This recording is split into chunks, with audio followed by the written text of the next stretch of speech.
L'info écho avec Capital. Le coup de gueule du jour est poussé contre les frais liés aux découvertes bancaires. 57% des Français dépassent leurs découvertes autorisées au moins une fois par an, selon une étude du comparateur Panorabank.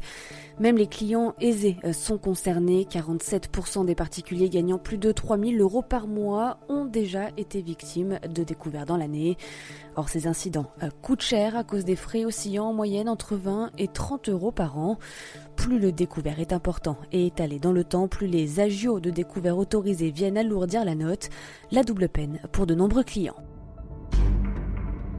Le chiffre du jour, 152 500 €. C'est le montant de l'abattement accordé aux bénéficiaires d'un contrat d'assurance vie lors d'une succession.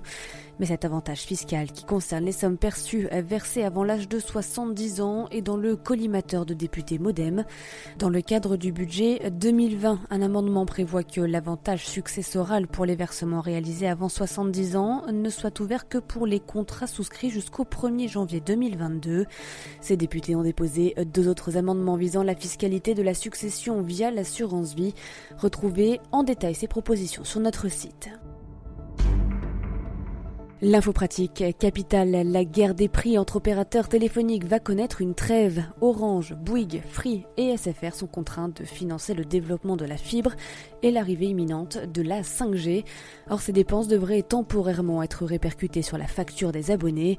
Certains forfaits mobiles ont déjà augmenté, comme Free avec son offre 60 Go ou Bouygues et son abonnement mensuel BNU à 50 Go passé de 9,99 € à 11,99 €.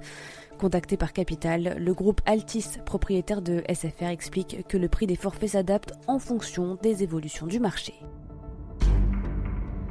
On termine avec la commune d'Abbeville. La sous-préfecture de la Somme est devenue la première ville de plus de 20 000 habitants à supprimer tous ces feux tricolores en France.